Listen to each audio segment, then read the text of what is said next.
Welcome to the IDX Broker results page layout video.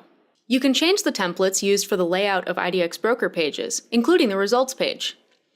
Change your templates by clicking Designs in the main menu and Pages in the submenu. We're going to change the results page layout, so find Results in your list and click the Edit link under Layout. This brings up the layout gallery to choose a different look for your page. At the top is a thumbnail and description of the layout currently in use for this page.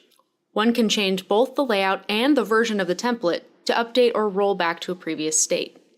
Below are additional layouts to choose from.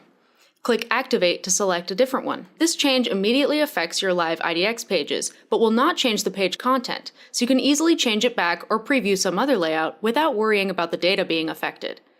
Changes are auto-saved, so there are no additional steps. Play around to find the layout that works best for your site.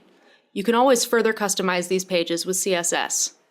For a comprehensive library of support topics, please visit support.idxbroker.com.